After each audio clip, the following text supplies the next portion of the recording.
दोस्तों, 2 दिन के बाद, आज से 2 दिन के बाद मैं सीएम की कुर्सी से इस्तीफा देने जा रहा हूं।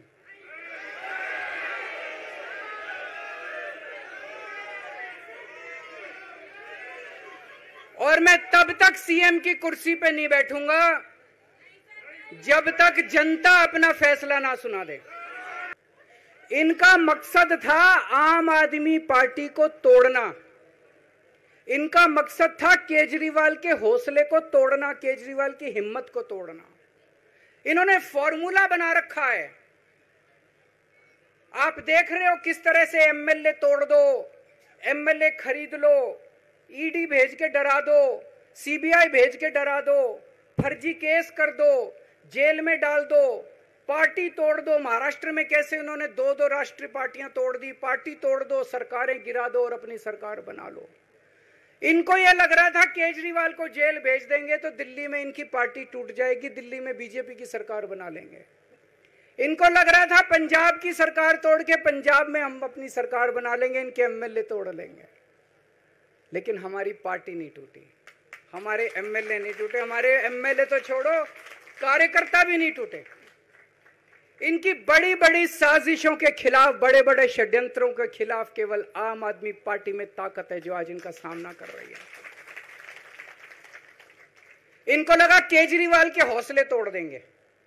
आज मैं आपके सामने खड़ा हूं और मैं पूरे विश्वास के साथ कह रहा हूं कि जेल के इन 150-200 दिन जो मैं जेल में रहा, इन दिनों ने मेरे हौसले को और 100 गुना बढ़ा दिया है कम करने की।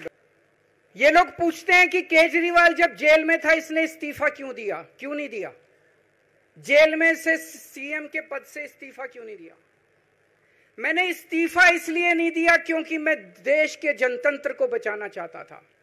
इन्हें जो इतने फॉर्मूले बना रखे हैं, एमएलए तोड़ दो, पार्टियां तोड़ दो, एमएलए खरीद लो, डरा दो। अब एक फॉर्मूला और इन्होंने नया बनाया है।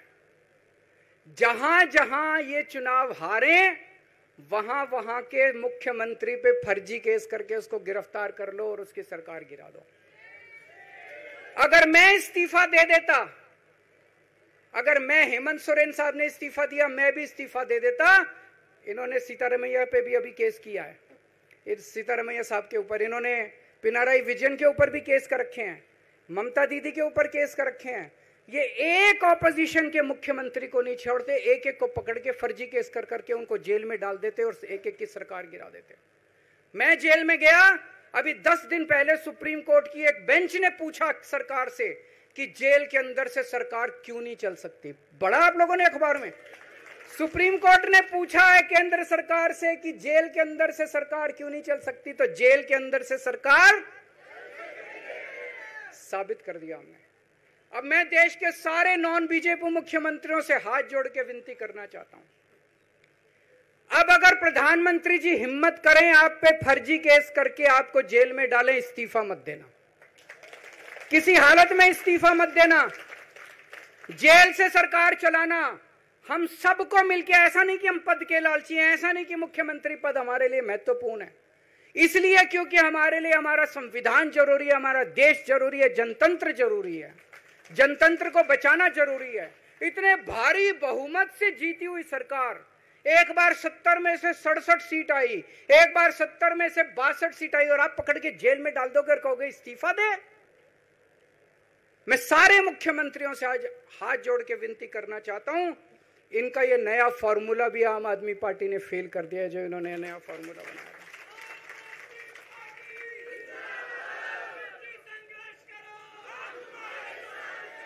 आज इनकी हर षड्यंत्र, हर साजिश से सामना करने की ताकत आम आदमी पार्टी में है। क्यों?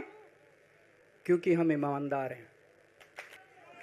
आज इन्होंने ईडी छोड़ दी, इनकम टैक्स छोड़ दिया, दिल्ली पुलिस छोड़ दी, इतने केस कर दिया हमारे ऊपर, और हम डट के खड़े हैं इनके खिलाफ, इनका मुकाबला कर रहे हैं, क्योंकि हम ईमानदार हैं। इसलिए ये मेरे को बेईमान साबित करना चाहते हैं, ये मेरे को बेईमान साबित करना चाहते हैं। मेरे ऊपर कीचड़ फेंक रहे हैं, मेरे ऊपर लांछन लगा रहे हैं, मुझे सुबह शाम गालियां देते हैं, लेकिन मेरे लिए बीजेपी इंपॉर्टेंट नहीं है, मेरे लिए आप लोग इंपॉर्टेंट हो।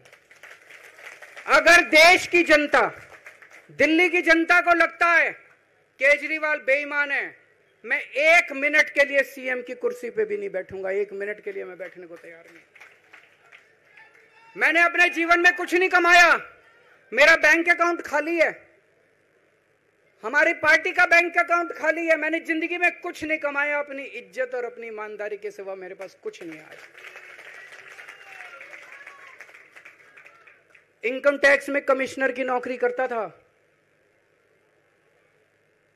2000 में नौकरी छोड़ के सन 2000 से 2010 तक 10 साल मैंने दिल्ली की झुग्गियों के अंदर बिताए हैं। कुछ महीने दिल्ली की झुग्गियों में जाके रहा मैं, झुग्गी के अंदर, नंद नगरी, सुंदर नगरी की झुग्गियों के अंदर मैंने गली गली में खाक छानी है कि गरीब आदमी रहता कैसे, उसके घर का गुजारा कैसे चलता है। अगर पैसे कमाने हो तो इनकम टैक्स कमिश्नर की नौकरी बुरी नहीं थी। और जब मैंने नौकरी छोड़ी थी तब कोई पार्टी नहीं थी, कुछ नहीं थी। ऐसा नहीं था कि उस टाइम ये था मुख्यमंत्री बनने चला था या कोई पार्टी, कुछ नहीं था, कोई भविष्य नहीं था, केवल देश के लिए जुनून था कि देश के लिए कुछ करना है, देश के लिए कुछ करने हैं। 49 दिन की सरकार के बाद इस्तीफा दिया था, अपने उसूलों के लिए इस्तीफा दिया था। किसी ने इस्तीफा मांगा नहीं था, अपने आप इस्तीफा दिया था। आज के तारीख में, आज के जमाने में कोई अपनी चपरासी की नौकरी नहीं छोड़ता। मैंने मुख्यमंत्री की कुर्सी छोड़ी थी, अपने आप छोड़ी थी। ना पद का लालच है, ना दौलत का लालच है, केवल देश के लिए कुछ करने का जुनून है, देश के लिए कुछ करने के लिए आए हैं।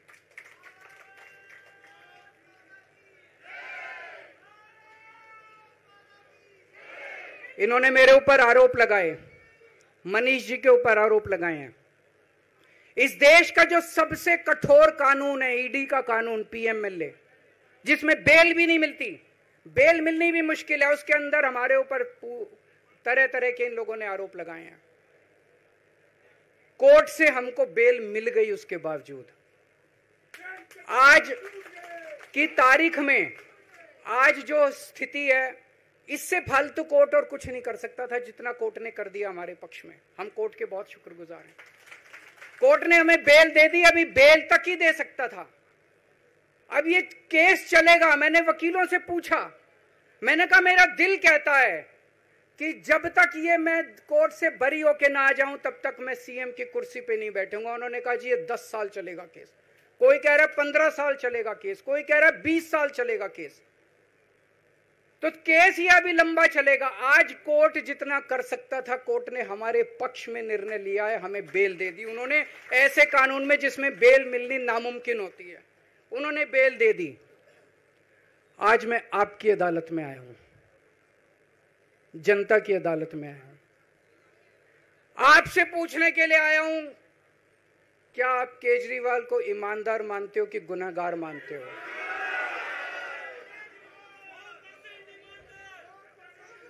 मैं दिल्ली की जनता से पूछना चाहता हूं, मैं देश की जनता से पूछना चाहता हूं कि क्या केजरीवाल ईमानदार है कि गुनहगार है? दोस्तों, 2 दिन के बाद, आज से 2 दिन के बाद मैं सीएम की कुर्सी से इस्तीफा देने जा रहा हूं।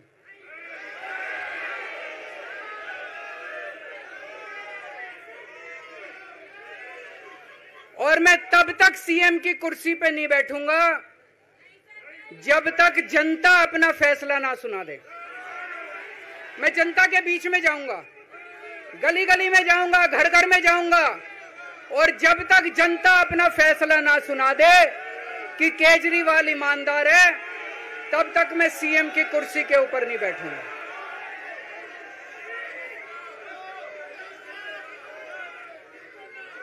आज से कुछ महीने बाद चुनाव है, दिल्ली के चुनाव है। मैं जनता को निवेदन करना चाहता हूं, अपील करना चाहता हूं, अगर आपको लगता है केजरीवाल ईमानदार है, मेरे पक्ष में वोट दे देना। अगर आपको लगता है केजरीवाल गुनहगार है, मेरे को वोट मत देना। आप अगर मेरे को, आपका एक एक वोट मेरी ईमानदारी का सर्टिफिकेट होगा। अगर आप मेरे को वोट देके जिताओगे और अगर आप कहोगे कि केजरीवाल ईमानदार है, तो चुनाव के बाद, उसके बाद जाके मैं सीएम की कुर्सी पे बैठूंगा, तब तक मैं सीएम की कुर्सी पे नहीं बैठूंगा।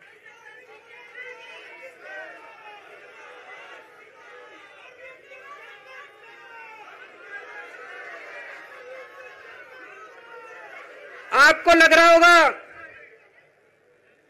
अभी अभी जेल से रिहा होके आया है, ये कैसा क्यों बोल रहा है? अभी अभी जेल से रिहाई होके आया है, अब ये इस्तीफा क्यों दे रहा है? इन्होंने मेरे ऊपर आरोप लगाया है, इन्होंने आरोप लगाया है कि केजरीवाल चोर है, इन्होंने आरोप लगाया है केजरीवाल भ्रष्टाचारी है, इन्होंने आरोप लगाया है केजरीवाल ने भारत माता के साथ धोखा किया है। ये करने के लिए नहीं आया था मैं, सत्ता से पैसा और पैसे से सत्ता, इस खेल के खेलने के लिए मैं नहीं आया था, मैं देश के लिए कुछ करने के लिए आया था। जब 14 साल के बाद भगवान राम वनवास से लौटे, सीता मैया को अग्नि परीक्षा देनी पड़ी थी।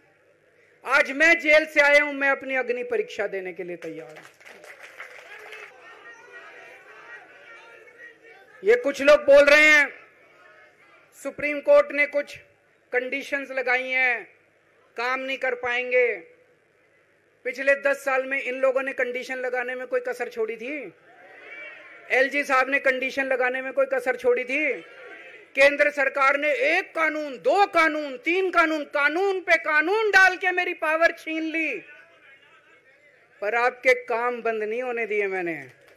ये कंडीशन हमारे लिए कोई वो नहीं रखती, कोई हमारे लिए अड़चन पैदा नहीं करती ये कंडीशन। इन कंडीशन को भी देख लेंगे, लेकिन मेरे लिए जो मायने रखता है वो है मैंने अपनी जिंदगी में ईमानदारी कमाई है।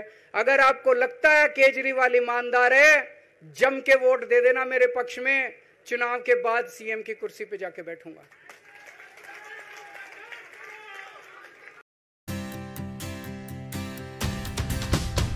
झलको